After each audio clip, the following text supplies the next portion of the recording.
Second, let me. Okay.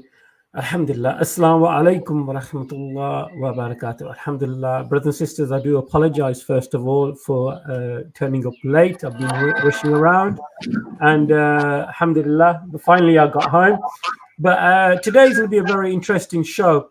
Brother Kenny, can you hear me okay? I heard a bit of an echo. Is everything good? Yes, brother, I can hear you just fine. Good, good. First of all, there's some formalities.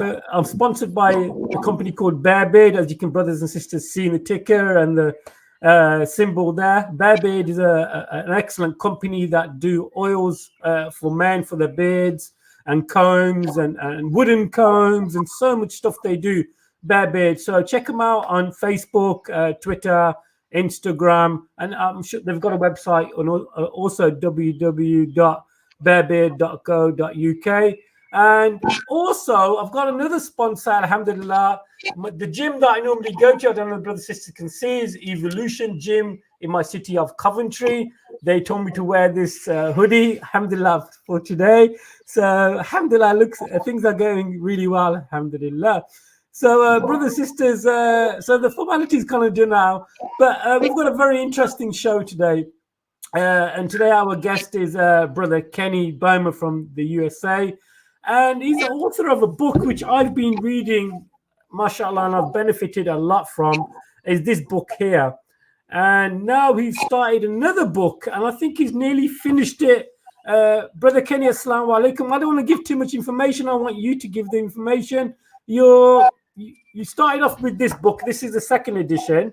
And you've got another book coming out soon. Can you tell the audience regarding your second book and which today's topic's based upon?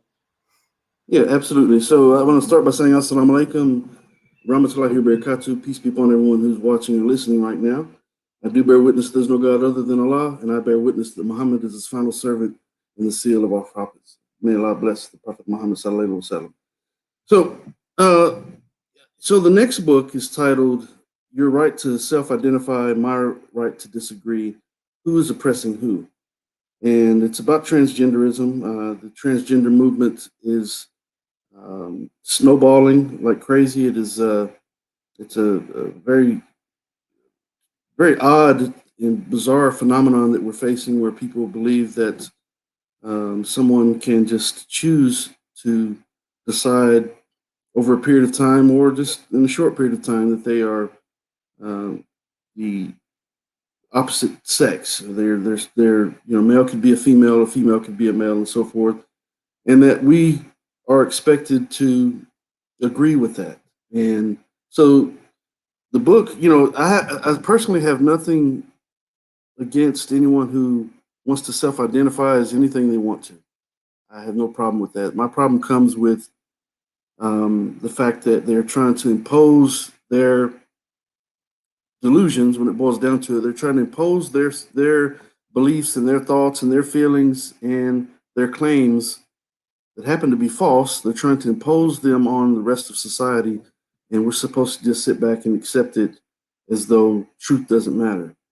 But truth does matter, and as Muslims, that we're supposed to fight oppression on all fronts. If it comes to our attention, we're supposed to do something about it. And I feel that when someone is trying to impose a lie on the masses, and a group is trying to impose not just an individual, but a group, a movement is trying to force people to accept a lie, that someone's got to step up and say, no, I'm not going to do that.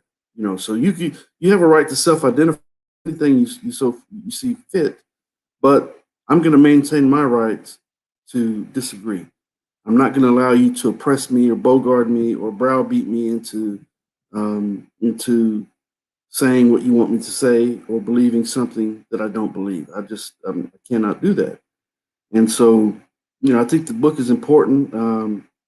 As a matter of fact, I just watched a very interesting video documentary that came out a few days ago by Matt Walsh, and it's titled "What is a Woman?" What the transgender movement is doing is they're trying to remove words from our vocabulary and trying to invent new words in order to try to explain their their claims because they're having a difficult time doing it using regular language. And one of the words that they have a problem trying to define is the word woman. What is a woman? Well, it's simple. A child knows what a woman is. A child is a member of the human race that can give birth, that can breastfeed, that you know, um, it is opposite, totally opposite from a man. I mean, we know what a man and a woman is, but they're trying to make the claim that a person who is transgender, who self-identifies as a woman, by example, so a man, a biological man who self-identifies as a woman, doesn't just self-identify, but he actually is a woman. That's the narrative that they're trying to force down our throats, and we don't have to accept that. Especially, here in the United States, we have a right of freedom of speech under the First Amendment, and we have a right to cast our votes on whatever the topic, whatever issue is at hand, based on the 15th Amendment. Of course, that's primarily it's a right to vote in political elections, but we also have a right, based on these two amendments, we have a right to voice our opinion, to cast our vote on anything that's taking place, and speak up and voice our concern. Listen, we all live in this society, so how dare someone try to oppress our language and oppress our right to speak out against a claim that one group would make, or one individual that would make, and say that we're wrong for speaking out against it, or speaking out and questioning it. They don't. Matter of fact, they don't want you to question what they say.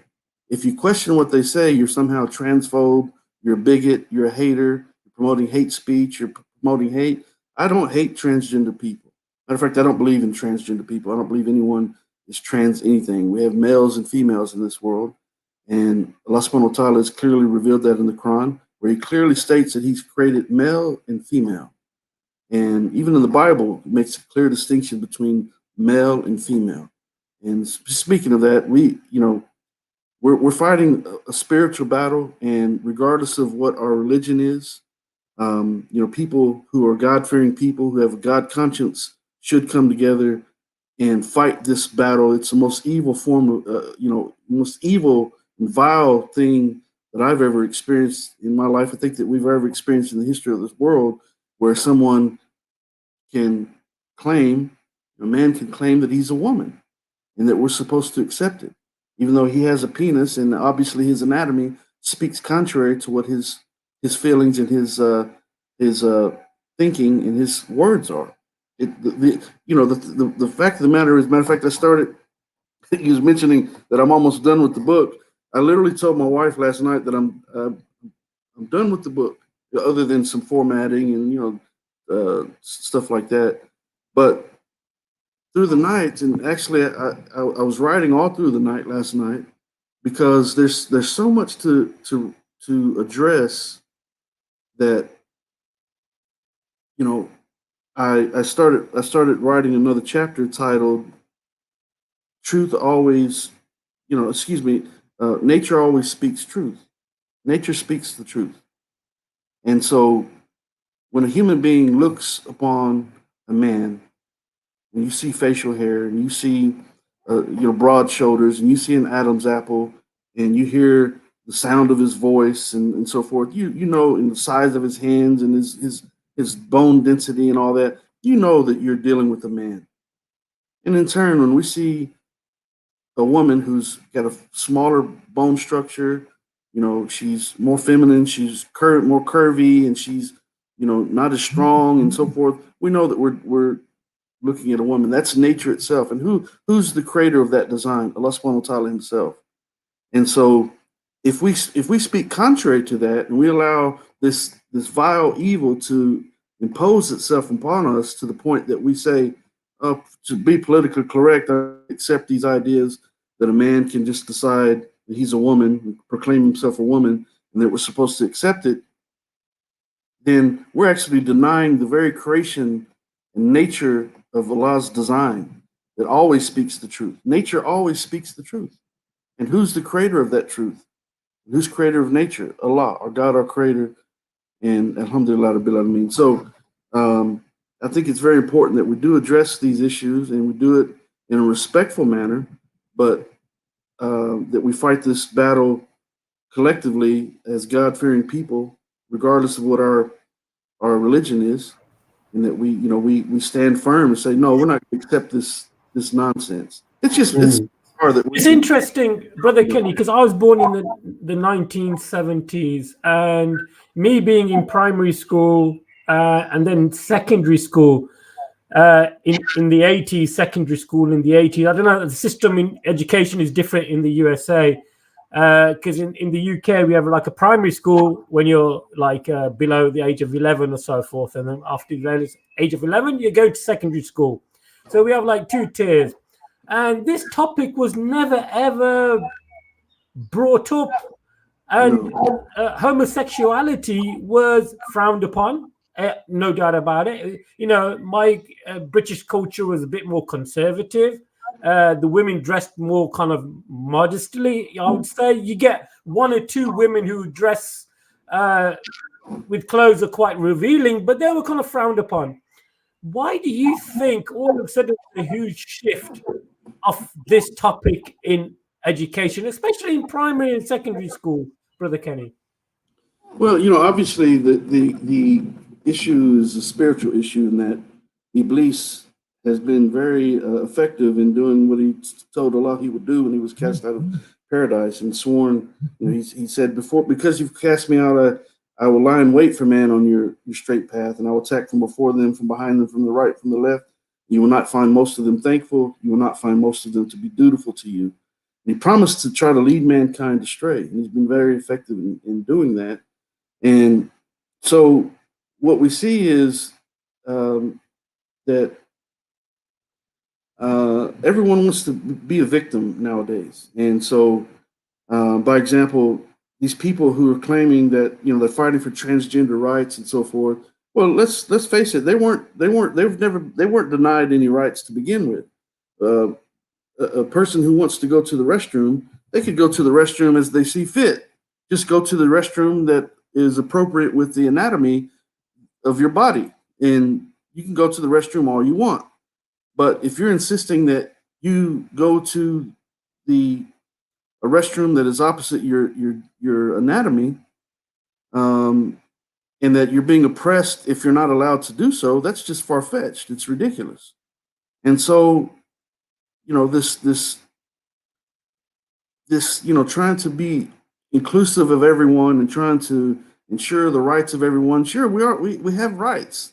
We should all maintain our rights, and everyone should have equal rights. But those rights should be appropriate to what society dictates. In that, if 99% of the people can clearly distinguish between a male and a female, we shouldn't allow 1% of the population who has gender dysphoria to come along and try, or maybe it's actually not all transgender people have gender dysphoria. That's a deeper topic to get into, but nevertheless, we shouldn't allow 1% of the population to dictate to the other 99%, what's right and what's wrong.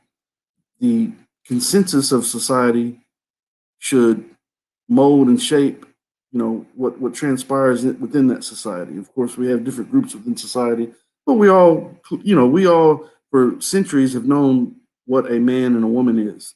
And so all I can say is that it's such a new phenomenon that it's got to be the devil himself. It's Satan, the Iblis, that is trying to lead as many people astray before the day of judgment as possible. It's really such a strange that we're even talking about this particular subject, that anyone's talking about this subject. But it's growing because more and more people are trying to be politically correct.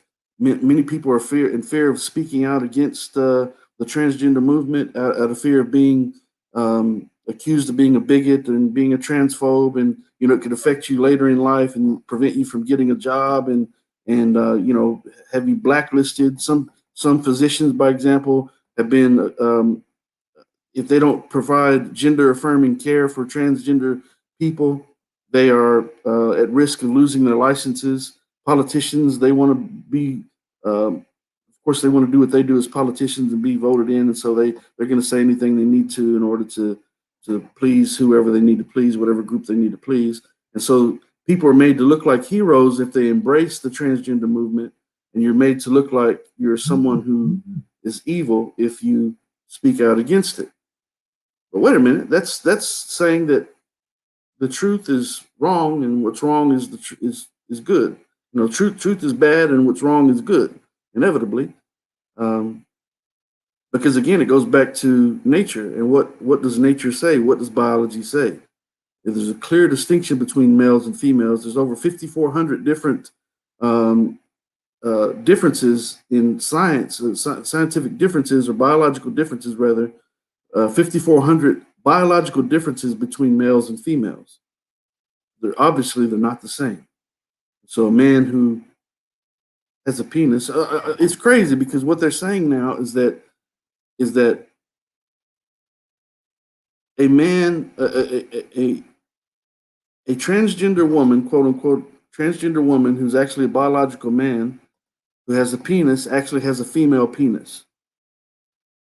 And that's just absurd. His penis is female, and a transgender male who has a vagina has a masculine or male vagina. And it's just like, what are you talking about? Uh, this is clearly the devil, and you know we've got to speak out against this stuff. But again, people are afraid to do so because at risk of being, we're living a cancel culture where people are shadow banned and they're deplatformed and so forth. They're attacked. Their jobs are at risk. Their careers are at risk if they speak out against the gender affirmation care and transgenderism and so forth. Basically, it boils down to if you speak the truth, you're in the wrong as far as they're concerned. And that's where does that come from? It comes from Satan himself. That's manufactured from Satan himself. That if you speak good, you're doing bad. If you speak the truth, you're in the wrong. How can it be? How can it be? And That's so interesting, Brother Kenny. You mentioned the word Satan quite a few times there, but do you feel majority of the people who push this have no spiritual link whatsoever? yeah, that's something that I'm very interested in finding out. I've been looking up as I write the book. I've been writing the book. I've been trying to find out if there's any statistics that demonstrate um, whether or not what religious belief the people in the transgender movement, transgender supporters and influencers, people are part of that society. What are their religious beliefs? And I haven't been able to find anything that says if they're atheist or if they're or whatever. But let's just be honest. I don't see how anyone could be a God-fearing person and believe that the creation of our God, our Creator, Allah Subhanahu wa Taala, that has put everything in place by His design. That you know, how can you call yourself a God-fearing person or believe in the Creator and then deny His creation? And I just wrote in this chapter last night talking about the fact that we're all created perfect. Now, that doesn't mean that we would necessarily think that we're created perfect, but we're created perfectly in exactly the way Allah intended us to be created. In that a person who's born blind, by example, of course, no one would choose to be blind, but by Allah's will and by Allah's design, He has created some people to be blind, some people to be deformed, some people to be deaf, or whatever. By His creation, by His design, that's perfect. So if Allah, by example, created someone to be blind or deaf or whatever, that person is created exactly the way Allah intended them to be, and so therefore that person is created perfect. They're perfect because what's happening in this life is that we're being tested by what we've been given and also what we've been denied. And so a person who's born blind is being tested by that blindness. And also anyone that encounters that individual, their parents, as far as raising and nurturing a blind child, I'm just using blindness as an example. But the parents are being tested by the way they raise and nurture that blind child. And anyone who encounters that blind child is being tested by their interactions with that blind child, or someone who's quadriplegic, or someone who, whatever the circumstance might be. If Allah created us, whether we're 5 foot tall or 7 foot tall, we were created perfectly. That doesn't mean that the 5 foot person is any less or any more than the person who's 7 foot tall. Even though the 5 foot person might wish that they were 7 foot tall, but Allah says, that He, perhaps we love a thing that is bad for us and we hate a thing that's good for us. Allah knows what we do not know. So what we would choose for ourselves isn't necessarily what would be best for us. And it doesn't matter. What we should do as God-fearing people is accept what Allah has given us and accept what He's denied us. And He hasn't given everyone the same as far as our physical attributes and so forth. We're not all the same. Everyone can't be a Mike Tyson. Everyone can't be a Usain Bolt. And not everyone can be, Serena Williams. It's just, we're all different, but each individual is made perfect the way they were designed. What it boils down to is these people are unsatisfied with who they are. People like Bruce Jenner or whoever, who has been gifted with, by example, in his case, a great athlete. And, he was a Olympian, a gold medalist, but he wasn't satisfied with what Allah had blessed him with. He gets over there with the Kardashians and how they are manipulating their bodies and getting implants and getting liposuction and getting all the stuff that they get done to and that's appealing to him apparently. And he wanted to change himself from a man into a woman that he'll never be. He'll always be a man. And so it's interesting, Brother Kenny, you say that. And again, the only people I see who push this type of agenda are people from the Western European countries. I have never heard anything from an Asian country or an African country. I'm not trying to be like in some type of way dividing the world into groups, but this seems to be pushed by the Western society. Why do you think this is? Even though I remember when I was a child, Brother Kenny, can you hear me? Yeah, I can hear you. When I was a child, I remember listening to Public Enemy when I was younger, and then we used to have this term called the S1W, the security of the first world. Yeah, yeah. And this term used to hit me hard because they used to kind of say that the Western worlds were the first world, or were the first people to push anything. But in reality, Public Enemy was saying, no, we Africans, or we, African Americans were the ones who were pushing everything back in history. So why do you think, I'm trying to relate something here, is why do you think it's coming from the Western countries? I've not heard it from anywhere else. Have you heard anything from anywhere else? Yeah, so in that documentary that I was mentioning, Who's a Woman? What is a Woman, rather, by Matt Walsh, I do recommend that everyone watch that. You can, if you would like to watch it, you can go to thedailywire.com and register there. You have to register for the website to be able to watch it, or just look up whatisawoman.com. Just go to whatisawoman.com. You can watch it. And they do. Matt Walsh actually goes into goes to Africa and speaks to an African tribe, and they're like shocked by what he's asking them, about, what do they think if a man says that he is actually a woman, but he obviously has male anatomy. What do they think about that? And they're like, what? They're shocked by it. And, I think what it boils down to is that here in the Western world, people just aren't satisfied. As I mentioned, they're just not satisfied. And so we've been given all the blessings that we have, where people, by example, in Africa, have been denied many of the blessings. They have their own blessings, but they've been denied the luxuries of, the material world, and the luxury of just someone just saying, I want my lips to be a little fuller, so I'm going to go to the doctor and get them to inject some whatever they inject into their lips to make them fuller, and I want a bigger, rounder buttocks and whatever. So I'm going to go do that because people aren't satisfied. They want to tattoo themselves because they're not satisfied. I'm not. And listen, I'm not trying to offend anyone, but our God, our Creator, did not create us with big loops in our ears, and He didn't create us with the pictures all over our bodies. He created us exactly the way He intended us to be, but people aren't satisfied. And here in the West, where people have large amounts of money and they get bored with, money's not making them happy anymore, and so they looking for something else to keep them going. And maybe if I alter myself, I'll be happier. If my nose wasn't as wide, I'd be happier. If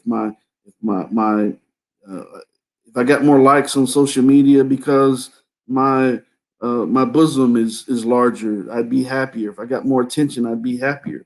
And it all boils down to what I mentioned earlier about Iblis making a promise to Allah.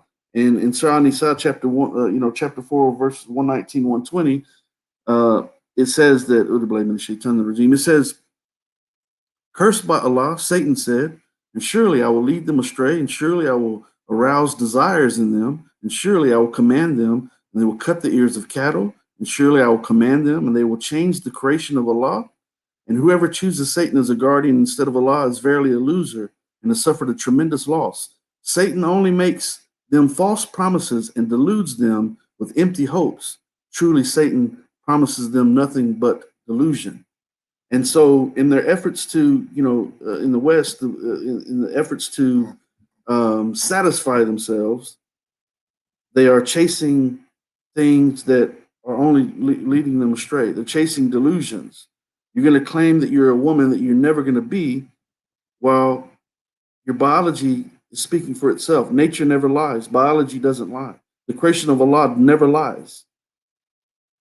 The creation lies, meaning the individual can lie, but the creation itself, meaning the design, does not lie. And if we can no more say that a male bull, is a female bull, obviously we know that the male bull is not going to is not going to give birth to calves. It can help create the calves, but it cannot give birth to the calves. So just as we would never proclaim that a male bull, is a cow, we cannot proclaim that a man is a woman. Now, we're able to do that as the creation of Allah, because unlike all the other creation of Allah that is perfectly designed, we're perfectly designed as well. We just don't realize it. We don't accept it. And that, the way it's basically cause and effect. All of Allah's other creation reacts by cause and effect, reacts by instinct. The ocean does this, the ocean does that.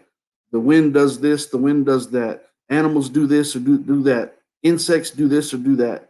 They do things by the natural design. As human beings, because Allah created us to be the best of His creation, He's given us the freedom of choice. We can think, we can make decisions. We're tested by what we've been given. We're tested by what we've been denied. And so, with that being said, people aren't satisfied. And so they try to create their own, make gods of themselves and say, I'm going to do anything and everything that I want, even to the point that I'm going to proclaim myself the opposite sex. My biology proves that I'll never be. Because interesting. Yeah. Interesting, Brother Kenny. I just want to relate this question to another question. When I asked you earlier regarding the plan of Satan, you mentioned quite a few times. Do you think the fact that the gender role within the Western world has changed, whereas they're pushing the gender that the man should do what the woman should do and the woman should do what the man should do? And I remember when, like I said, Brother Kenny, I was raised in the 70s, early 70s, and the best of my knowledge, which I can recall, was my grandfather, Rahimullah. He was the one who used to go out and earn the money. And my grandma, may Allah have mercy upon her, She would stay at home, look after the home, look after us. And this happened in my parents' generation, where I would see my father go out, earn the money, come back. My mum would be at home, and so forth. And again, women would work kind of like part-time hours when I was younger. Like because the kids are at school now, maybe they're a bit bored at home. They want to do like a part-time role, but it was never pushed into full-time employment. It was like part-time employment. And now I see the man and woman are highly encouraged now to go out and work. Do you think that there was a plan, maybe, or some type of script agenda that was being pushed for this to happen in the future? Do you understand my point now, Brother Yeah, Kenny? yeah. It's uh, part of it comes from trying to establish, which is it's fine, trying to establish equal rights for everyone. But each of us in society, we have an identity. What we do as individuals is our identity. And what role we play within society is our identity. So how we manifest ourselves is in proportion to what we do in this life. And so, you know, but in an effort to establish equality between all people and males and females in this instance that we're talking about, um, you know, it's really a male dominated world that is telling the woman that, okay, well, if you want to be a man, if you want to be have equal rights as a man, then with then how about you come and do these male things, but in some instances, like by example, during World War II, we had the Rosie the Riveter era here in the United States, where women, because men were all fighting, women had to play the roles of the factory workers and so forth, and so they were instrumental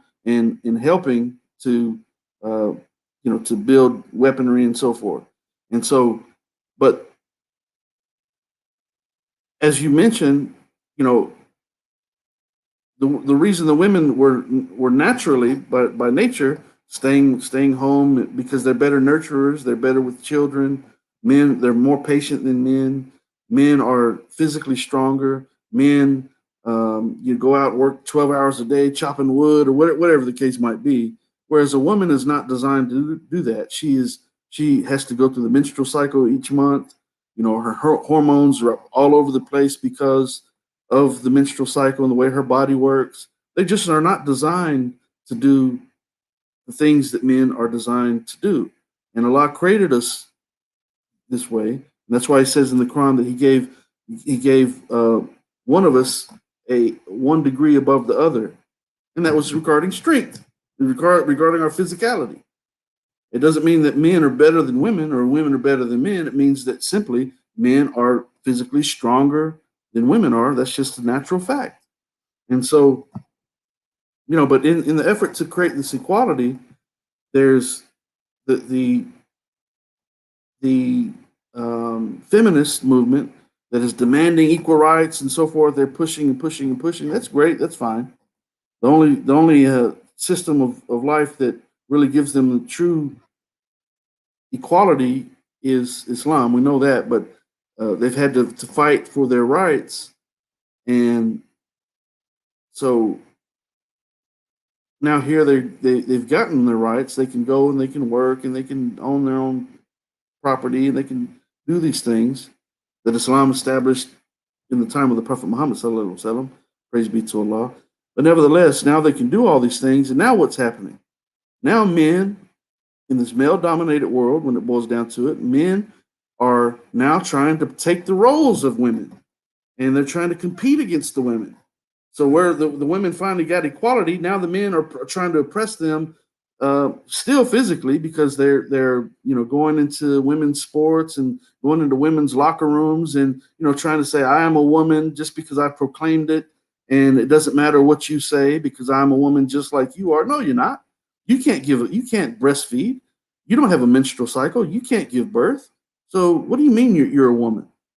Just because you say so? Well, prove it. How can you prove it? You the only thing they can say is because I say so. Well, that defies nature. That defies reality. Because your nature, your biological design, your body says the opposite.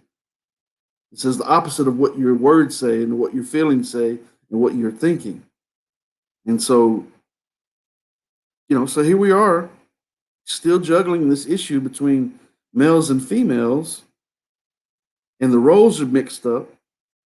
And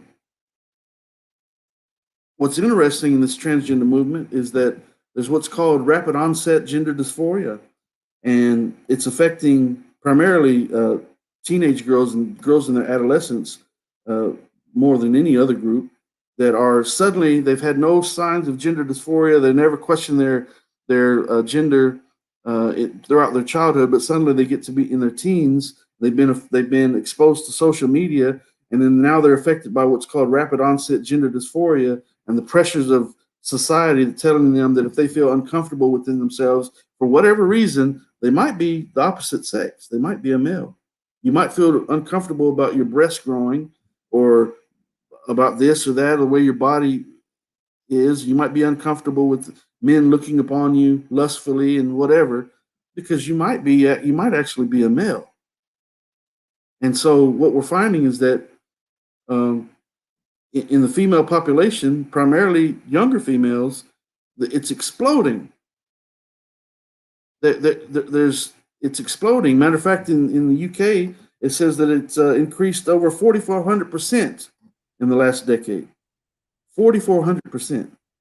And so these are staggering numbers. And so yeah, here we are. I mean, it's a human battle. It's a spiritual battle. Alhamdulillah. Alhamdulillah, we got a guest, another guest, mashallah. Assalamu alaikum, sister. How are you? Wa alaikum assalam rahmatullah. Thank you for having me. You're welcome.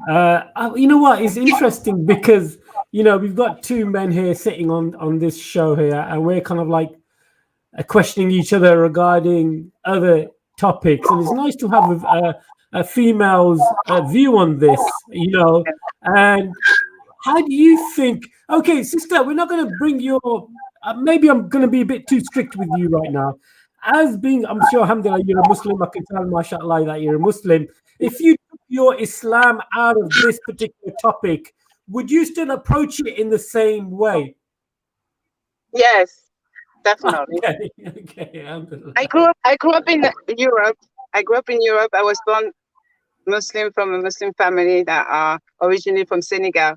But I grew up in Europe, in France, and then I moved to England. So I've always been around different cultures and different people with different religious background. And I never had any issue whatsoever. But I have noticed that recently here they're pushing it so hard.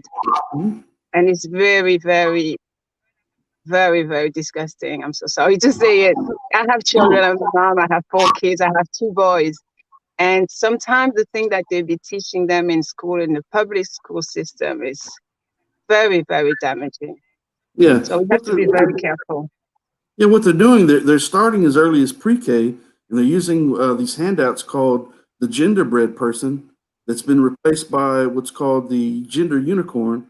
The reason they changed it to the gender unicorn is because the genderbread person looks too much like a male. But the gender unicorn, by example, looks similar to what's the purple Barney? Looks similar to Barney, and so it's attractive to young children. And in the course of it, they're telling the children, in summary, that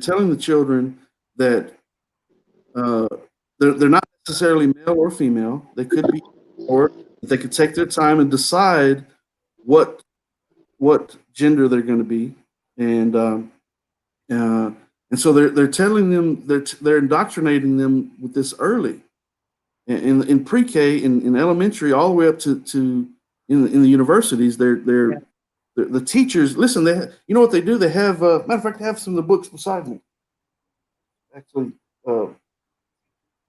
so there's a book titled. There's some books that what they're doing is they're having transgender people come into the classrooms in elementary school, and reading them these pro-transgender books and Yes. confusing the children. Exactly.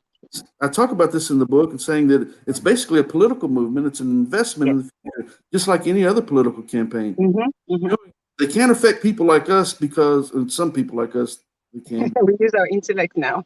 Yeah, but because we're the older generation, we're like, what? You can't tell me.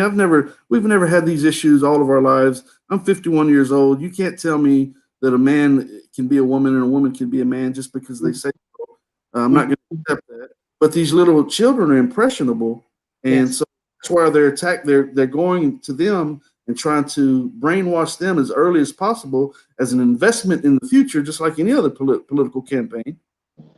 The earlier you get to these children and brainwash them and confuse them about what their anatomy can be, you know, the fewer that are going to be there to buck the system against you and speak out against you, because we've already brainwashed them and they're all confused about, they're thinking that, am I a boy or am I a girl? I don't know what I am. And Yeah. so, matter of fact, I've got a list in the book of 112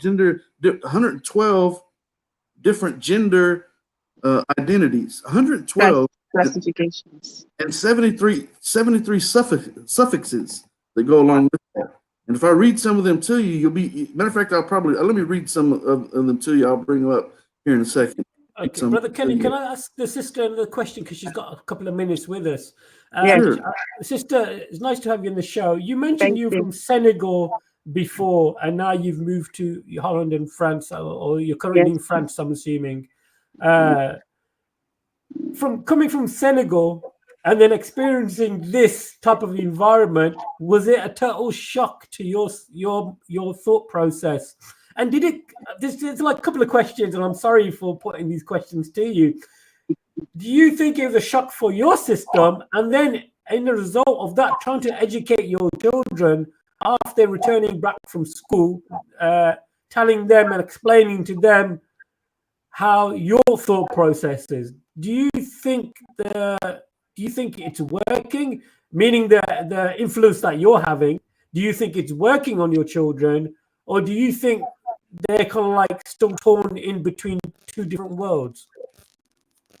So it was not so much a shock, because being raised in Europe, we've seen of course, lesbian and gays, but they, at the time in the 70s and the 80s when I was growing up, they were not like countries, so they were hiding. And I remember even in junior high school, I had a friend, and I found out later near the end of the school year that she was actually a lesbian. And I've always been very, very friendly and open to all type of people, but this type of subject, we never really talk about it. Now, in terms of my children, I always told them since day one and very early age, male, female, that's it. Men marry women, women marry men. Not what's happening right now, especially in this country and in this state, New York, which is super big. And it's a free country. We're free to do whatever we want. So my daughters, they are 20 and 19. They're not confused whatsoever. But because of mingling with other non-Muslims and the lifestyle that they kind of see and witnessing, they are drawn to it in a way, but they're not like into it. But they feel like, oh, well, this is their life. They can do whatever they want. It's the free country. They're not harming us, they're not hurting anyone. Absolutely. Yes. You mentioned that there.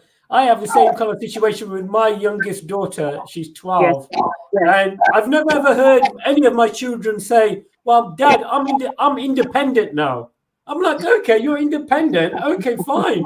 Fine. You can do everything yourself now, so you're independent. And I do think that, I do think it is being pushed in a particular way at school to make younger children or smaller children think that they are something that they're actually not. Yeah. Sorry, Brother Kenny, go ahead. Yeah, can I read you something from the book just real quick? Because sure. I didn't realize the sister was in New York, but I'm not sure if she may be aware of this. But in October 2017, I'm going to just pick up and read a couple of paragraphs here. Yes. It In October 2017, the state of California enacted a law that threatened jail time for healthcare workers who refused to use the requested gender pronouns of their patients. New York also adopted a similar law in 2016 that applied to employers, property owners, and business owners. Both laws are unconstitutional. The First Amendment, the First Amendment's freedom of speech grants people the freedom to say unpopular things despite Yes. the approval of the government, and the right to refuse to say things the government once says. So I say herein lies my argument. As a Muslim, I believe and follow the laws of Islam known as the Sharia. The laws in Islam establish the governing principles for spiritual, mental, physical, and social behavior that must be followed by all Muslims. They categorize all of man's acts into 5 distinct categories: obligatory, recommended, permitted, discouraged, and forbidden. That also means Muslims are to follow the laws of the land in which they reside, as long as those laws do not encourage people to sin. But that is exactly what the new laws are attempting to do by insisting that people accept the claims of the transgender community. Back in 2002, the New York City Council passed the Transgender Rights Bill in order to help protect the rights of persons whose gender and self-image do not fully accord with the legal sex assigned to them at birth. While the resulting New York human rights laws prohibit the discrimination against such persons, the range of potential violations against transgender and gender nonconforming individuals that were punishable under that law was not clearly explained. This oversight was remedied on 21st of December 2015 when the New York City Council Commission for Human Rights released new guidelines governing discrimination on the basis of gender identity or expression. Those guidelines state the following: a person, listen to this, a person who this is what it says in this law: a person who intentionally and repeatedly refuses to use an individual's preferred pronoun would be subject to fines that could reach as high as $250,000 for multiple violations under that law. And so that means that it's becoming expected in society that when addressing a transgender or gender nonconforming person, that it be done by using the pronouns of their choice. And that means that regardless of what we think, if you see what's happening, the law has been put in place to say if this person identifies as a female, but you know that this person is a biological male, you are in the wrong. You could be fined, you could be sued, you could be face criminal punishment if you don't call that person a female, even though you know biologically that person is a male. And so this is a dangerous situation that we're facing here. That's an oppression against reality. It's oppression against truth. And so we have to stand up and say, no, I'm not going to do that. And as far as I'm concerned, they could put me in jail. I'm not going to call a man a female just because he wants me to do so. I'm not going to do it. I'm just not going to do it. That doesn't mean I don't have a problem with him proclaiming whatever he wants. He can call himself a giraffe if he wants to, but that doesn't mean I'm going to have to agree with it.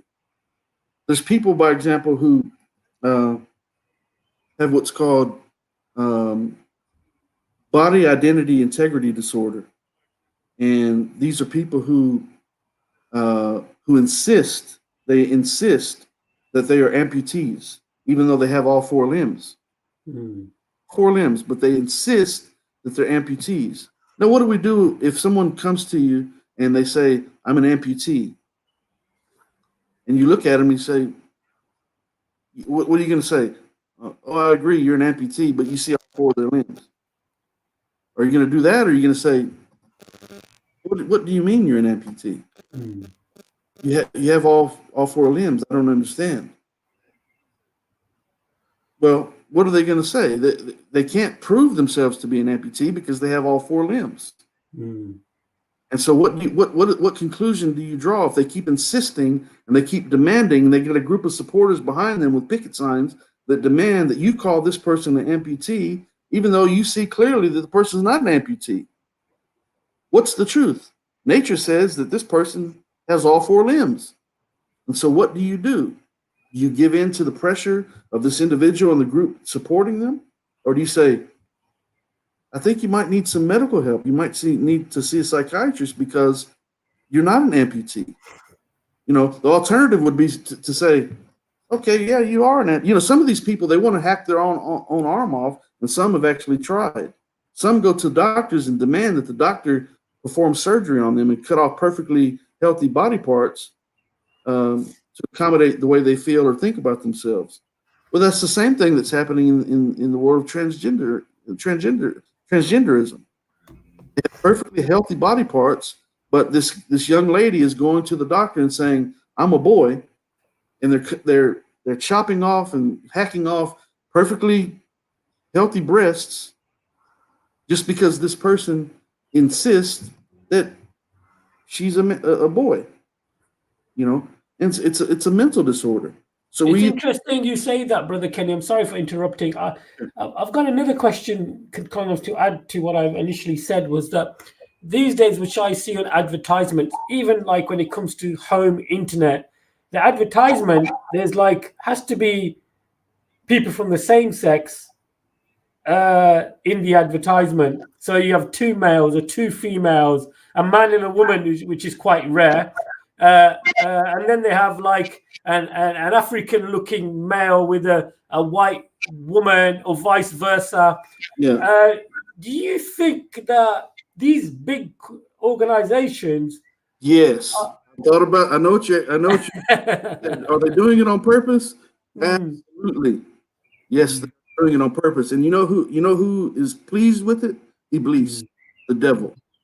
You know, because we can't hardly turn on the television without seeing homosexuality, seeing sexual interactions, without them feeding and force feeding these transgender nonsense to us. You know, putting Bruce Jenner on the cover of Vanity Fair in a bustier, with lipstick and his hair done like a woman, calling him a woman just because he proclaims himself to be one.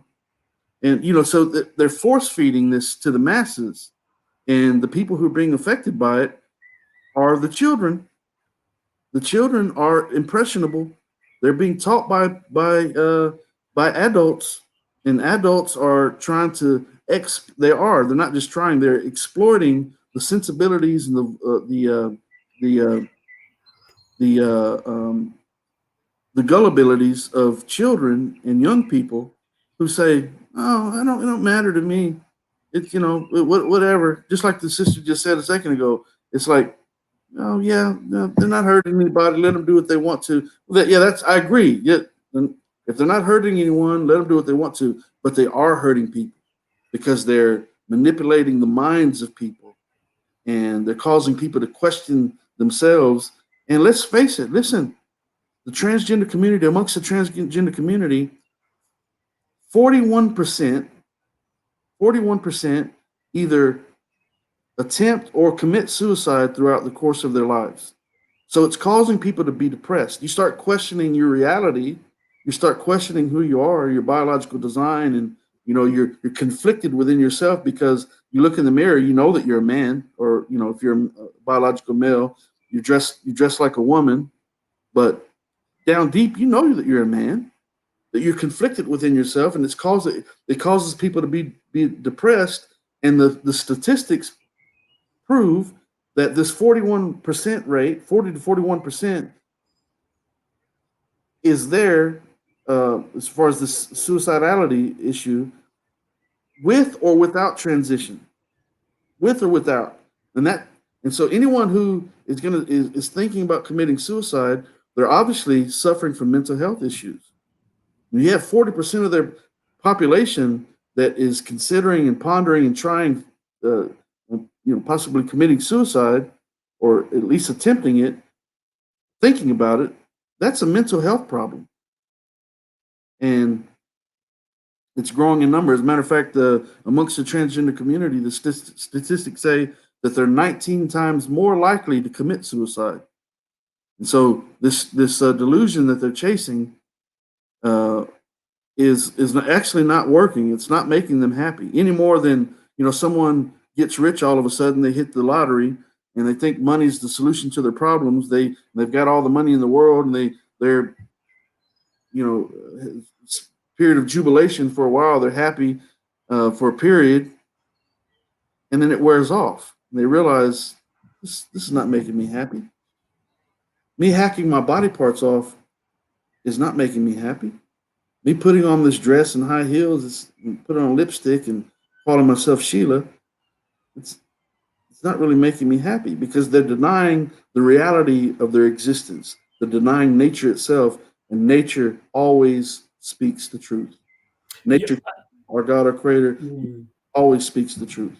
I like the way you kind of. I'm going to add a question here regarding nature. You mentioned that now quite a few times. Do you think they are pushing this type of agenda now, where okay, nature is a religion? It's a form of belief, just like evolution is to some atheists and stuff. It's like it's a way of understanding the world. Do you think the people who are pushing this, it's either to destroy religion, either it be Christianity, Judaism, or Islam? Do you think it's a way to destroy the foundations of religion, and everybody will be more of a nature type of person, like you mentioned quite a few times, which is quite interesting, where this is part of our development as human beings, that we are going to start changing and involving in different, developing in different ways? Do you think, maybe this question's a bit too deep, but do you think there's a plan to kind of like destroy all forms of religion? Well, sure, that I mean that's the ultimate objective for Iblis himself, and because what it boils down to, Allah creates everything. Obviously, Allah is the creator. Iblis can't create anything. He can only try to destroy the creation of Allah. But Hmm. what better way to destroy the creation of Allah than to attack the creation itself by um, instilling in the minds of a human being that what is actually reality is is false. The truth is false.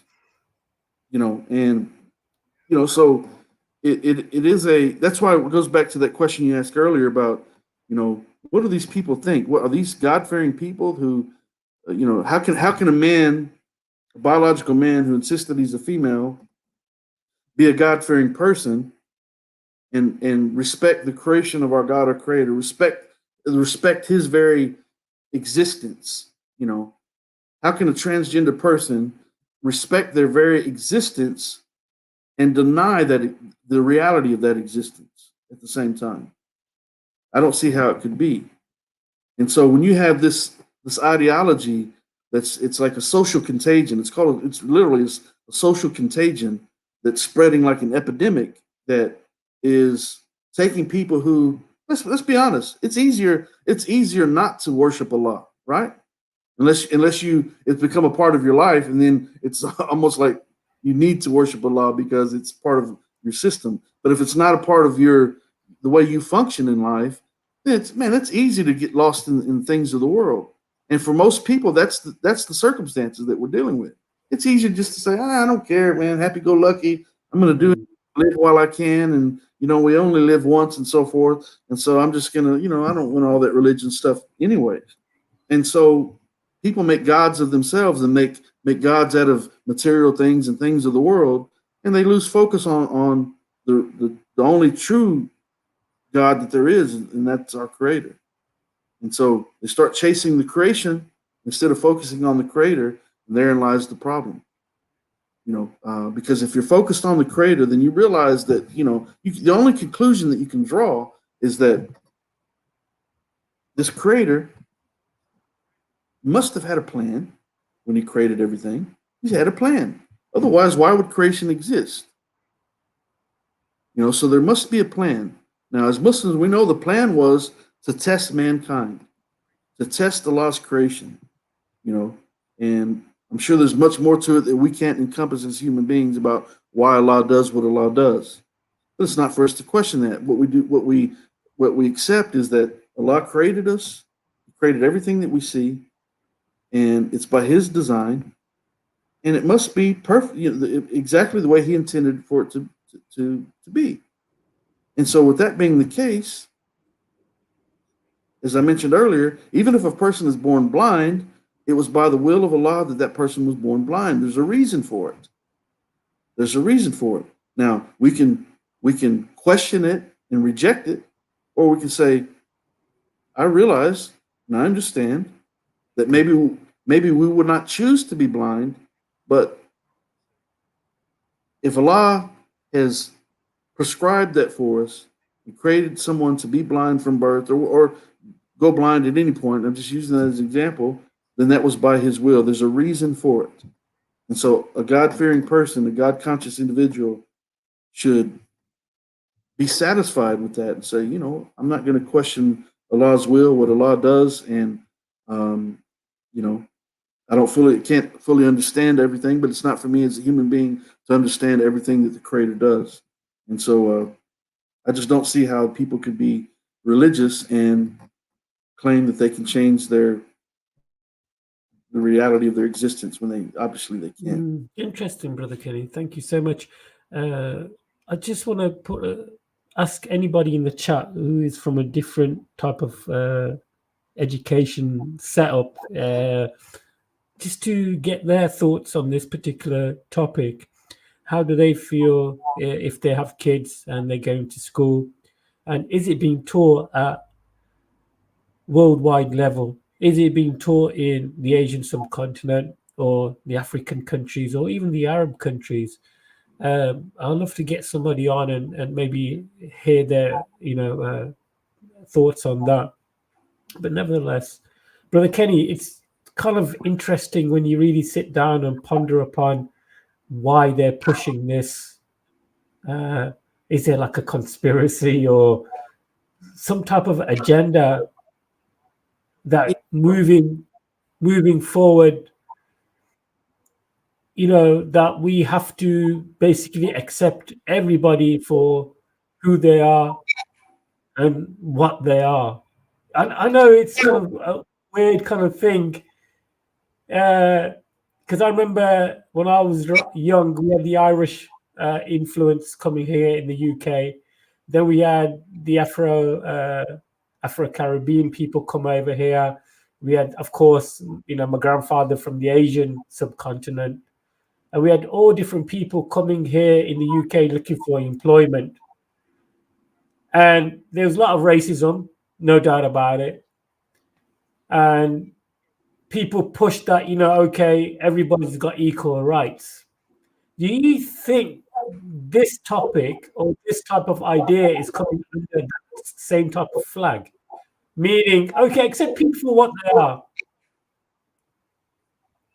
Say that last part again. What'd you say? Kind of accept people for who they are and what they are.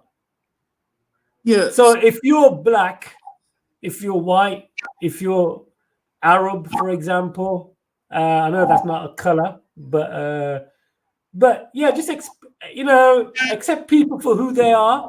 So do you think this transgender movement is using that flag to say, okay, just accept people for who they really are? Yeah, well, so that's that phrase, "who they really are." Sure, I accept them for who they really are. I accept Bruce Jenner for who he really is. The problem, Bruce Jenner doesn't accept himself for who he really is, and so you can't very well put these demands on people or put these expectations. I have no problem with that expectation, to be honest. As far as accept people for who they are, I have no problem with that. But to an extent, you don't accept a rapist for being a rapist and so forth, but you have a problem with those issues. But as far as just people on a day in and day out basis, sure, no problem accepting them for who they actually are. But if we have to accept them for who they proclaim themselves to be, but it defies reality, we shouldn't have to do that. We shouldn't have to do that. And so, don't we have a right? That's why it says, the name of the book is Your Right to Self-Identify, My Right to Disagree. Sure, you can say that you're whatever you want. I don't really have a problem with it unless you try to impose it on little children You're denying women their rights because now you're competing against them, and you're trying to insist that we call you something that is not correct. So yes, they're certainly using that as a wanting to be all inclusive and trying to put everyone on an equal field. But listen, if we're going to be on an equal field, we've got to be honest about it.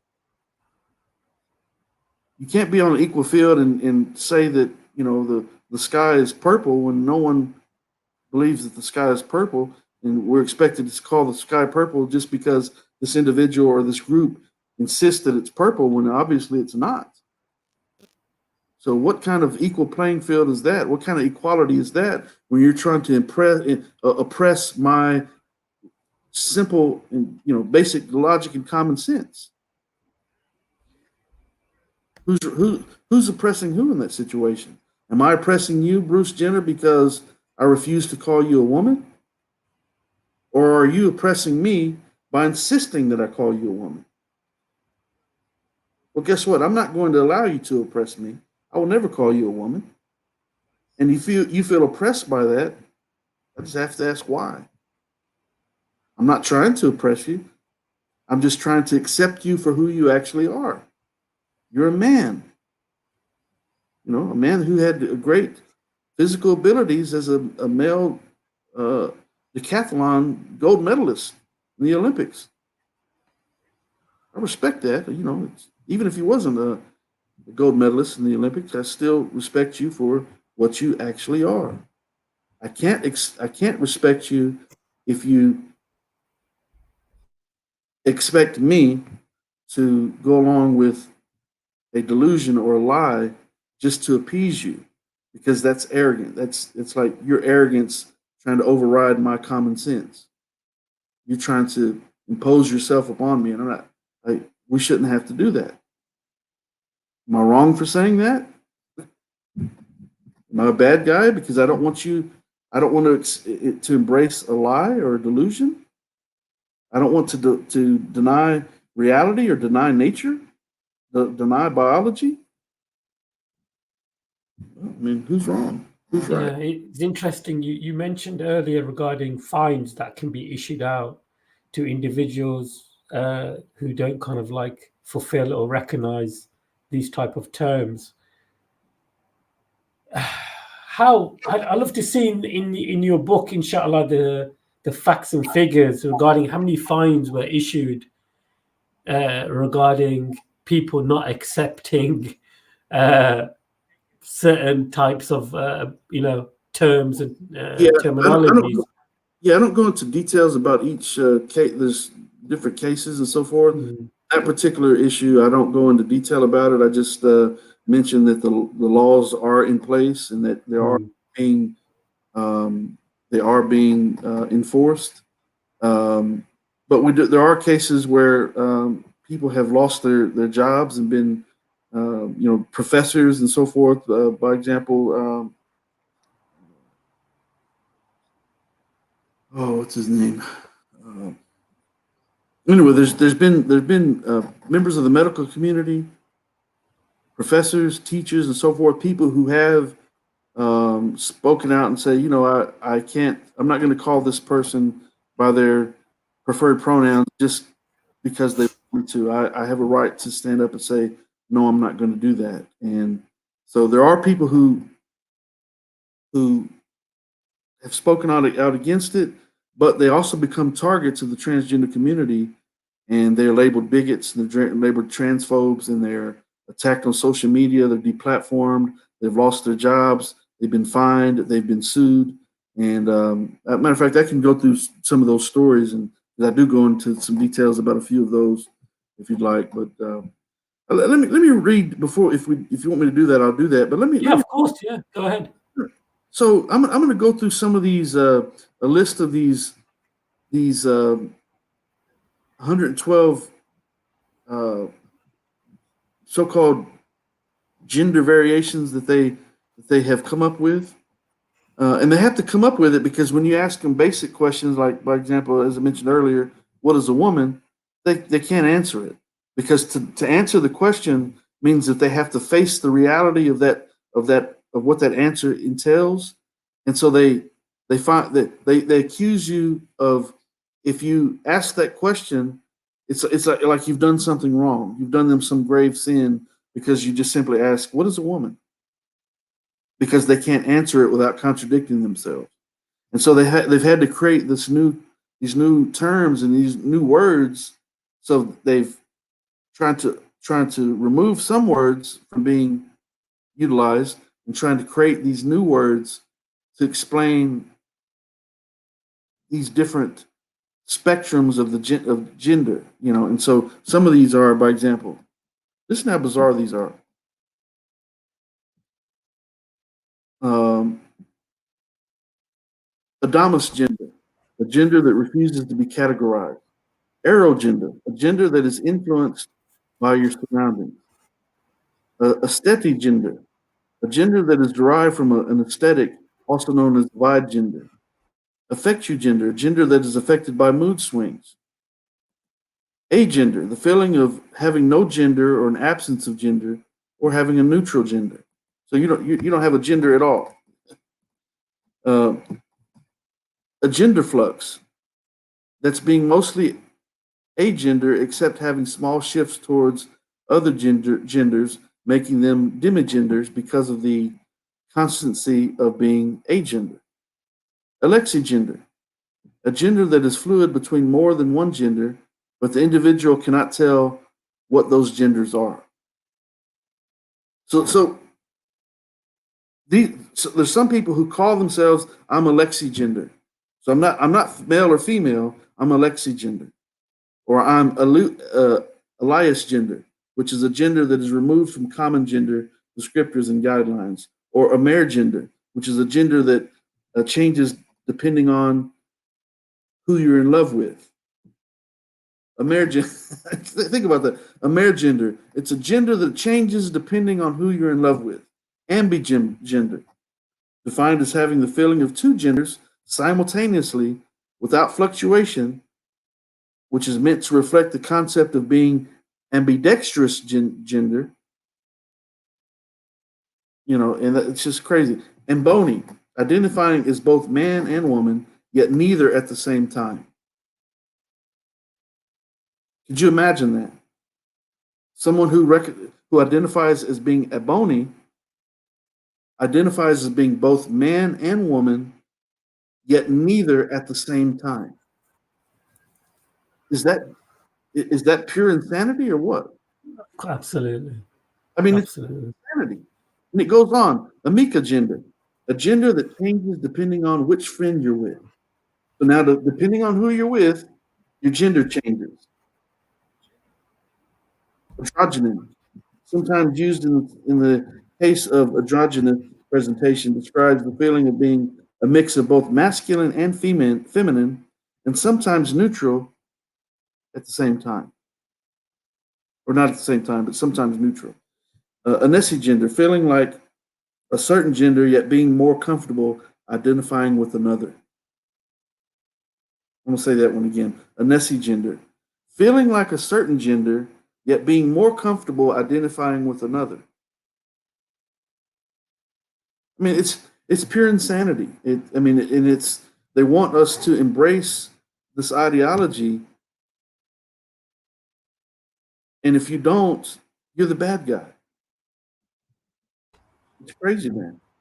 Yeah, you mentioned the bad guy. Do you think they are these particular people? They seem to be unknown. People who push this. Do you think that the fact that majority of the world have some type of religious foundation and they are trying to destroy this slowly and slowly, because I think, Brother Kenny, people have tried to destroy or make Islam look weak, barbaric, sometimes backwards, but it hasn't really worked. Islam is still spreading, alhamdulillah. Yeah. Well, I don't think they're targeting just one religion in particular.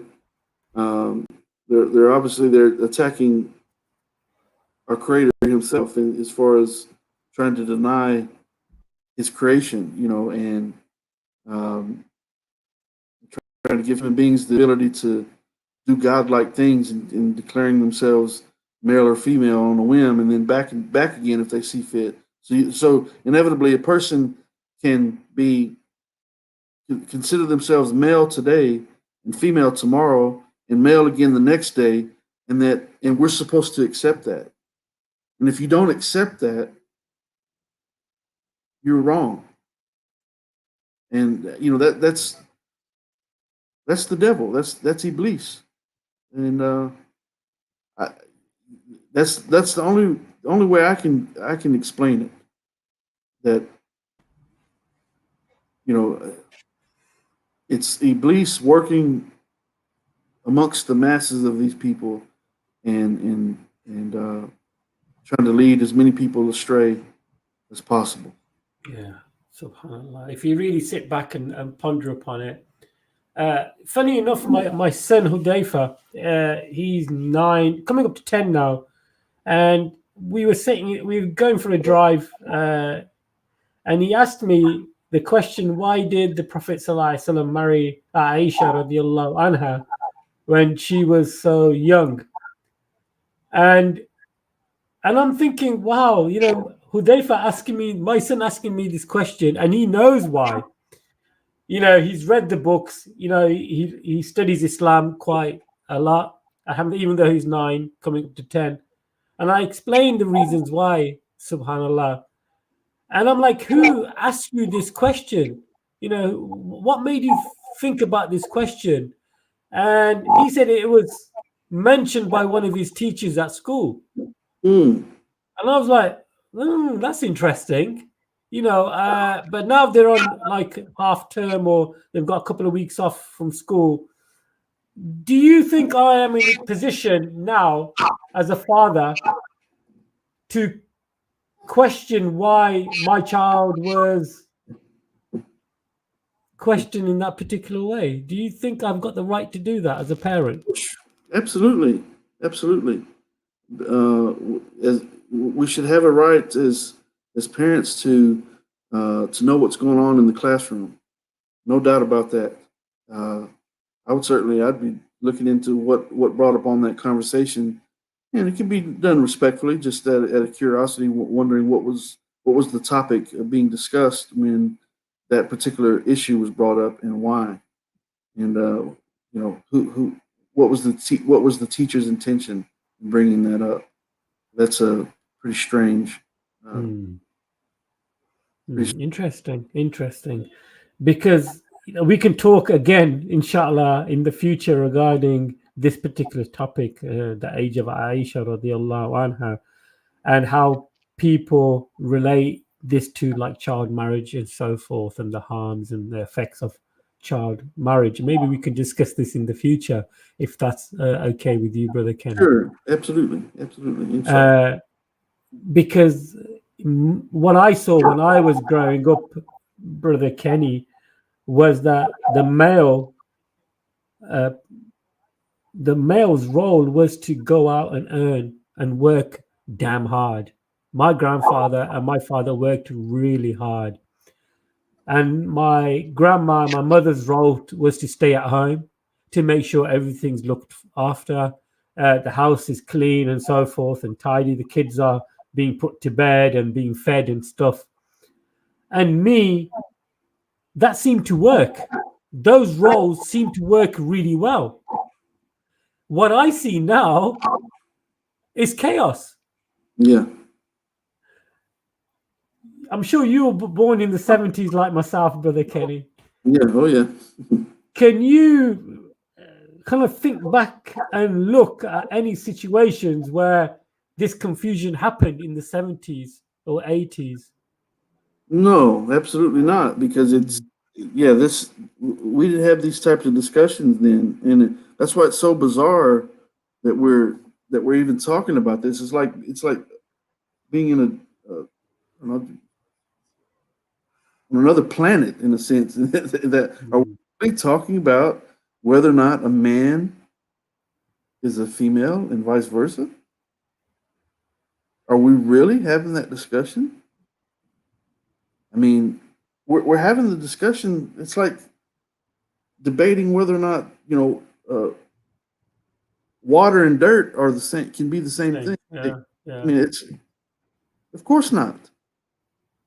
We're having these discussions, and we're having to break down and talk about these most basic of concepts and these basic understandings that it doesn't take a scientist or biologist to understand that the difference between a man and a female, a male and a female, a man and a woman. But we're having these discussions like it's a political issue. I think this debate has to be had. I think is very important in the higher fields, and I think at universities and stuff. This debate must be had, and how But, far. brother, what's happening in the university? They don't allow it. You're not allowed to have the discussion. Okay, all right. You can't have the discussion. If you have the discussion, bucks the system. They are attacked for being hate mongers and for hate speech. They cannot speak against it, and if they then they're targeted. Matter of fact, I can go through some of these examples and to show you that. Let me. I've got a chapter called the trans influencers, and let me one second.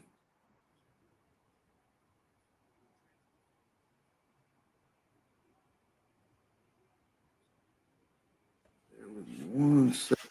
No problem, Brother Kenny. I just want to give a shout out to Brother Kenny's book here, which I've been reading for the last couple of weeks. I have been quite late in reading it. It's a second edition, Consider Islam. Very, very interesting book. And alhamdulillah, I've been kind of like reading and learning from it, alhamdulillah. But this is the second edition. As you can see, it's a very, very good book. It's quite heavy, mashallah, packed with very helpful information. Brother Kenny, you said you're writing this book. When do you think it will be completed? Your book that you're writing now. I thought it was completed. I started writing another chapter last night. Some issues. There were some points I wanted to talk about a little bit about the biological males competing with the female athletes and so forth. I was initially planning not to discuss it because there's a lot to get into. I was like, you know what, I need to talk about it because it's very important as far as this whole topic, this whole issue is concerned. But as far as you mentioned about the universities and people speaking out against it, I'm gonna read something from the chapter that I thought that I was finishing up with. Yeah, sure. It wasn't necessarily going to be the final chapter of the book, but it was a chapter that was the last chapter that I wrote. But I'm going to pick up here because I'm going to talk about a man by the name of Kenneth Zucker. And so it says gender dysphoria, formerly known as gender identity disorder, traditionally begins in early childhood and is diagnosed in people who consistently, insistently, and persistently express an extreme displeasure or discomfort for their own biological sex. However, not everyone who identifies as being transgender is diagnosed with gender dysphoria.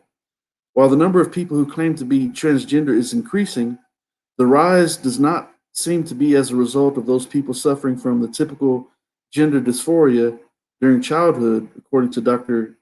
Kenneth Zucker. Zucker, a global authority, and this is a very well respected professor and doctor that addresses these issues. So Zucker, a global authority on the condition, was fired after spending more than 40 years engaging in research and treatment for patients as the head of the Center for Addiction and Mental Health. He was removed because he expressed a deep trepidation against transition therapies for children who do not display typical characteristics associated with gender dysphoria. He later won a lawsuit against the Center of Addiction and Mental Health and was awarded a large settlement and an apology for his unjustified removal. Zucker and other leading psychologists and researchers say that over the past several years, the increase in the number of adolescents referred to specialized gender identity clinics and programs has become an international phenomenon observed all over North America, Europe, Scandinavia, and elsewhere. They describe it as being a result of a new developmental pathway referred to as rapid onset gender dysphoria, as mentioned in an August 2018 article published by Dr. Lisa Littman, a researcher from Brown University School of Public Health. The article revealed that research shows the number of teenage girls requesting gender reassignment surgery has quadrupled since 2018. And the primary reason for that rise is pressure from peers and consistent promotion of trans ideologies on social media by influencers within the trans community. Between 2016 and 2017, females were suddenly accounting for 70% of all gender reassignment surgeries, which is in striking contrast to prior numbers, which indicated that males were far more affected by gender dysphoria. The numbers reflected statistics for adolescent girls in particular, which helps to support the claim made by researchers that the trans movement, or craze as they call it, quote unquote, has spread like an epidemic. Early, early 20th century psychiatrist Dr. Lionel Penrose explained such happenings as being equated to an infectious crowd mental illness. Penrose describes an idea that spreads quickly through a community as not necessarily harmful or unreasonable because it's infectious, but an illness nonetheless because during its reign, an abnormal amount of energy is discharged in one direction, and that as a result, matters more vital to the welfare of the group may be neglected. Dr. Littman, Dr. Littman speaks along the same lines by describing the sudden increase within the trans community as a peer contagion that presses young people to transition instead of providing them with the proper mental health treatment that is most needed. According to the most recent diagnostic and statistical manual called the DSM-5, 0.005 to 0.014% of natal males and 0.002 to 0.003% of natal females sought medical treatment for gender dysphoria a decade ago. That is fewer than 1 in 10,000 people. However, things have changed as the trans movement has snowballed across the West, and in the United States, the rates have increased by a chilling 1,000%. According to a 2017 survey of teens conducted by the Center for Disease Control and Prevention, 2% of high school students now identify as transgender. And in Britain, the increase is 4,000%, and 3/4 of those who are referred for gender reassignment treatments are females. And I'll close with this last paragraph. Transgender influencers are the reason for these dramatic increases. They have made supporting trans ideologies or being trans to be the fashionable or in thing to do. They depict people who suffer from gender dysphoria as brave heroes for declaring themselves trans despite it being recognized as a valid mental health problem. They've also successfully persuaded parents of transgender children and adolescents to seek affirming care for their children as quickly as possible before they commit suicide, despite the fact that statistics prove that suicide rates or risk remain around 40 to 41% with or without sex reassignment surgery. They coach adolescents on how to convince naive or skeptical clinicians to prescribe them puberty blockers and cross-sex hormones. They also encourage teens to familiarize themselves with DSM-5 diagnostic criteria for gender dysphoria and tell them to claim that they always knew, quote unquote, they were trans, even though there were no signs in early childhood. They convince people to transition now before it's too late, insisting that doing so will make them happy, even though statistics prove otherwise, all of which is accomplished via social media. And I keep going on from there. I'll stop there.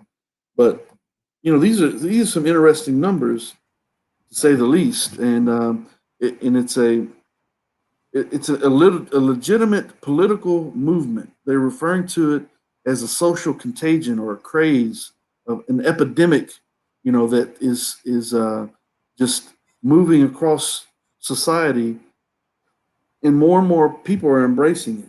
And if you're of those who do not embrace it, you're somehow the bad guy. Mm. Treated as such, just like Dr. Kenneth Zucker, very respected, dealing with these issues on a daily basis for 40 years.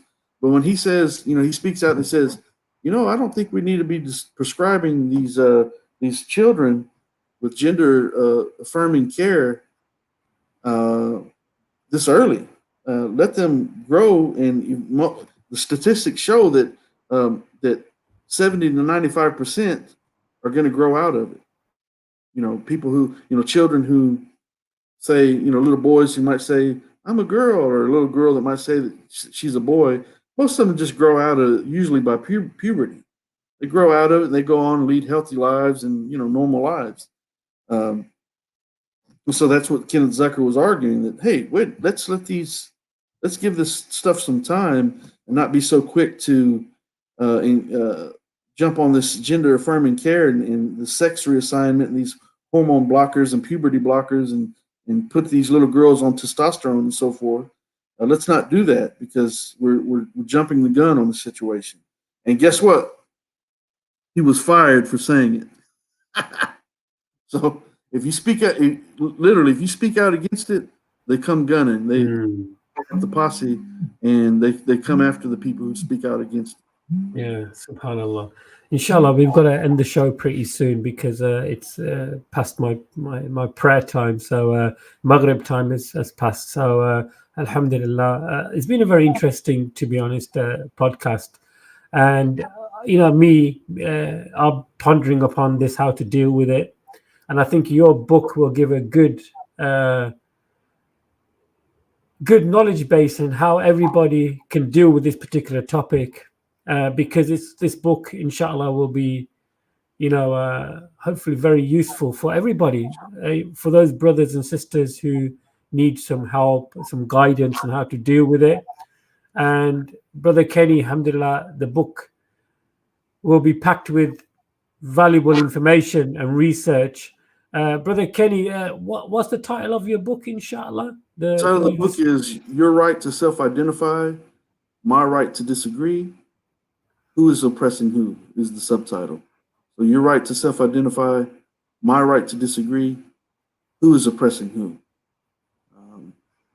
So if people want to get hold of you and maybe get you on their show or stream and maybe interview you, what's the best way to get hold of you? So they can send me an email at info@kennybomer.com. Send me an email at info@kennybomer.com, and I'll surely respond, inshallah, God willing. Inshallah. Also, Brother Kenny is on Facebook, Twitter, to the best of my knowledge. Maybe Instagram, I'm not sure. I think you probably are on Instagram. I'm not sure. I don't do a whole lot there, but I'm on Facebook and Twitter and so forth. So you can contact me in any of those. Alhamdulillah. To be honest, it is a very thought. It makes you think what the future holds, and also being strong in our faith. I think we have to be stronger. Our iman, our thought process is got to be stronger, and knowledge is the key. I think we have to learn more regarding how the Prophet ﷺ dealt with things, how his wives dealt with things, and maybe it's time.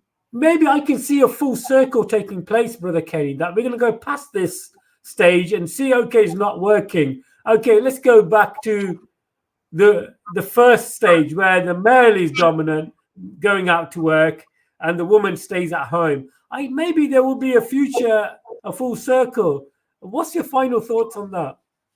Well, that's the feminists out there, certainly,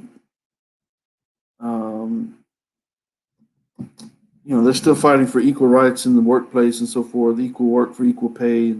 So it's hard to say, but I think if we certainly, we know as Muslims that women, if they want to work, they have the right to do so. And So that's fine. They're welcome to make. Absolutely, brother Kenny. Sorry for interrupting. I just want to mention also that this is how beautiful Islam is. That if the woman works and her earnings belongs to her Yeah, own self, the husband has got no right to take her earnings, but the woman has got the right to take the husband's earnings without yeah. question. That's So how it works. And so my absolutely. wife works. She's a director of operations for the Boys and Girls Club, and she loves her job. You know, she wants to Mm. work, and that's.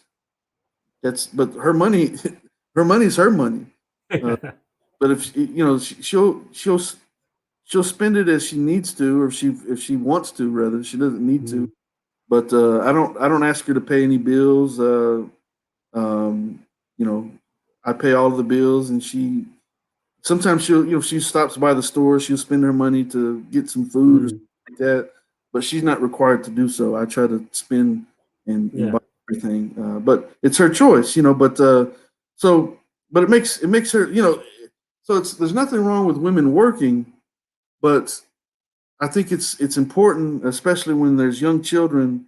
Obviously, my wife and I, we don't have any children amongst ourselves. I have children with my ex-wife. Um, my youngest son just graduated last week, as you know. Praise be to Allah. And but we have no children, so she she loves her job, and she wants to work. She likes to work, and that's fine as far as I'm concerned. I have no problem with it because I know that she's able to put money in the bank, and if something happens to me, she's got money to rely upon. She's got access to the money that I have in my bank and so forth, and but that's all by her choice. But so it's I think we're probably past a point where women are going to be in the workplace. I don't see us ever going back to traditional ways of living where women primarily stayed at home and men did all the work. I don't think we'll ever go back to that. Uh, I just don't see it happen. I think the feminism is very prominent, and women want to be more independent. And in a lot of ways, they probably should, because sometimes they're mistreated and oppressed by men, and so they should be able to do what they want to do, and make their own income if they see fit. Yeah. Alhamdulillah. But It's it would very be nice. true. But it'd be nice. I do think what I was going to say is that when there's young children at the house, uh, I think it's important that they stay home with the children, Yeah, absolutely. Absolutely. infants and toddlers and so forth. Those, those, Yeah. those are crucial times, and somebody's got to work. Someone's got to make an income. Women are better nurturers, and it's better for the women to be at the house. They can breastfeed. They're just better caregivers than men are. Mm. Shut up. Absolutely. They simply are. And so, you know, but I think in the early years, my personal opinion that the women should stay home with the children. You know, Yes, true, true. That's what my situation is with both of my wives. None of them work, and I don't even encourage them to work or look for work. Both of them, alhamdulillah, both of them are at home looking after my children, and I pay for everything. And alhamdulillah, and I quite enjoying paying for everything, for sure. Yeah, and when I go shopping, I always, if I go with my first, I would say my first wife, with one of my wives, and when I'm at the shop, I text my second wife to say, "What do you need? I'm currently at this shop," and she'll text me a list. So when I go, and alhamdulillah, my first wife, I should say, or the wife that I'm with, is, to be honest, is really okay with me getting shopping for my other wife and stuff like that. We don't have any conflict. So when I do put the shopping on the conveyor belt, then you have those like separators, those plastic things you where get you can separated. put. Yeah, so I've got to put that, and then my wife just looks at me to say, "Okay, I can see you multitasking here. So you're buying stuff for the other wife." So it's quite comical. So when I pay for the first lot, the slider comes to the front, and the lady at the till goes, is that your shopping too? And I just nod my head, yeah, it's my shopping too. But alhamdulillah, I think it's very important as Muslim men to play the part of the imam of the house. Yeah, The term I'm using imam because that covers a sure, wide range, sure, yeah, of all matters. yes. So, what do you think to that, Brother Kenny? I think No, the no, no, imam, we totally have to be agree. the imam of the house. Yeah, well, I always joke around with my wife. She knows that I'm playing, but I tell her that I'm the boss around here. I call, matter of fact, we call our place the command center. I call it the command center, and that this is my area of operation. This is where I do what I do. I'm the boss around here. Mm. I play with her, but we go back and forth. Sometimes she's playing with me and she's me orders, and sometimes I'm giving her, or we're not really ordering each other around at all. We don't do that, but we play like that. Sometimes she's the boss, sometimes I'm the boss. But obviously the man, when it boils down to it, there's it's the role that Allah created us to play. We take the And it's consideration of natural. our wives. And it's a natural way of life. And natural, the roles are natural. There's nothing feels strange about it. Like I said, for me, Brother Kenny, having more than one partner, for me, is natural. And I think a man can deal with it. An imam of a house or a person can deal with that, because it's natural. Some can. No, Brother Kenny, we all can. Alhamdulillah. That's why Allah says that if you're not able to do so, just have one, because not everyone can do it. But if you can have more than one wife and treat them equally, and if you do for one, you do for the other. You make no distinction between them. You treat them both, with equal respect and love, and spending equal time and so forth. That's it is natural, because it's a natural way of life, in that and man, I'll talk 2 hours about this, but yeah, but we do know that as Muslims that we take the consideration of our wives into to heart, and we want their input, and we respect their input, and we are required to, we're required to respect what their input. We can't just do what we want to, and just I'm gonna do what I want to regardless of what you say. No, that's rude and that's offensive, and that's not how it works. You're supposed to be partners in this thing, and it just makes everything run smoother when you have that type of. Yeah, definitely, Brother Kenny. Just a final couple of words from me is that it's like a friendship, a very good friendship, like sorting out, like being part of a company. And this company is that you started it yourself. You're the founder of the. 1 second, Brother Kenny. I'll be back in 1 second. Bear with me.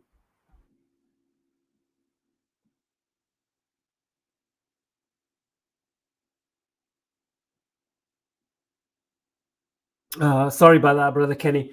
Yeah, it's like having a company, a limited company, and everybody's our workers or play some type of role in this company, and everybody's working to establish this company the best they can. And everybody's got to work very closely with each other. There's nothing hiding from each other. There's nothing to be hidden from one person or the other employee or anything like that. Everything's open. So this is another topic in itself. And but anyway, alhamdulillah, we can talk about that on another time, inshallah. Brother Kenny, an awesome podcast with yourself as always, mashallah. So when I asked you a question, when do you reckon the book will be completed? You never really gave me an answer. I expect it'll be probably published in the fall. But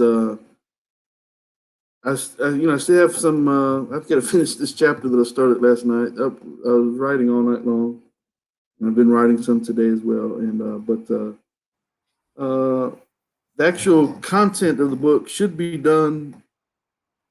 I thought it was done yesterday, but as soon as I finish this chapter, which I've already written over half of it.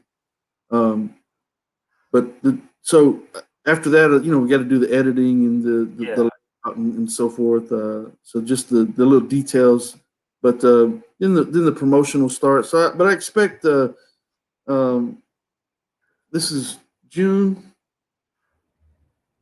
The publishers recommend that you promote a book for 6 months to a year, and so I'm we're at the midway point of the year. I would probably say that it'll be released in December. That'll get time to talk about the book, and do some advertising promotion for the book and so forth, and then it'll be released in December, inshallah. That's great news, mashallah. It'll be done well before that, but it'll actually be released in December, more than likely.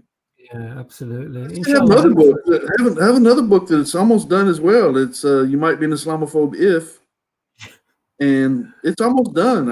I just started on this book because it's a hot topic right now, and it's something that I was like, this is so heavily on my mind. I need to write this book, and I need to write it now. So I've been like really, really in the last 4 or 5 years, I've like really been focused on it. I've actually written it much quicker than the other books. The book has come a lot quicker for whatever reason. It's just a topic that I'm like, I can't believe that we're even dealing with this. So I've done a lot of research and just it takes time, but this book has come along pretty quick. Good. That's really great news, inshallah. I've enjoyed writing it, and because I come across all this new information, and it's like I'm shocked by it, and it's like makes me piques my curiosity even more. That it's crazy. It's just crazy. It's an insane issue that we're dealing with, and I've enjoyed writing this book. I've got other as well. Yeah, I know you're very, very active and very busy, mashallah. But like I said to those brothers and sisters who haven't checked out Brother Kenny's book, this one here, check it out on Amazon, guys. Leave a review, and inshallah, it'd be great. So check it out, this book here. If you're welcome. Alhamdulillah. Just finally, 2 mentions before I close the show. Alhamdulillah, recently I've been sponsored by this company called Bearbeard. I don't know, you can. The gym where I go asked me to wear their hoodie. It's Evolution Gym here in my city of Coventry. Check it out. Alhamdulillah, it's a real good gym, good people. So check it out. Evolution Gym on Stony Stanton Road here in Coventry. Brother Kenny, any final words from you before we wrap it up? No, I'll just say that in closing, I do bear witness there's no God other than Allah, and I bear witness that Muhammad sallallahu alaihi wasallam is the final servant, seal of all prophets. And I encourage people to pray for people who are less fortunate. Even if you're going through your own tests and trials, remember people that are being tested in far worse ways than you are, and pray for those people. It's a means to increase your blessings by doing so. And alhamdulillah. Ameen. Alhamdulillah. Brother Kenny, it's always great to have you on. And I do apologize for running a couple of minutes late. Oh, it's okay. You know how it is. Having one wife it's difficult sometimes, but having 2 and you got to rush around constantly. It's even better. Alhamdulillah, it keeps you out of trouble. But yeah, it's a great show, Brother Kenny. Thank you so much for your time. Hopefully, we'll do another stream maybe in the future regarding Aisha radiallahu anha and her marriage to the Prophet ﷺ. And maybe we can deal with the marriage itself, not really the age, but we can deal with how living the relationship was. Because people only say the age bit, the age difference, but we got to understand that it was a marriage. So there was some type of affection, and we know there was affection for each person. So you know, we should talk about that aspect also.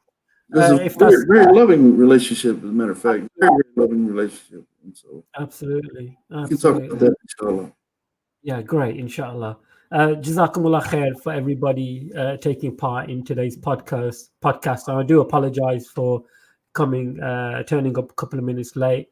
May Allah bless all of you. Ameen. Thank you for the sister coming on and sharing her thoughts on the stream. Inshallah, maybe she can come on in the future and we can maybe pick a topic and discuss her journey, inshallah, if that's possible. You can contact me on my Twitter or message me on YouTube or something, and hopefully we can arrange something. Bi'iznillah. Alhamdulillah.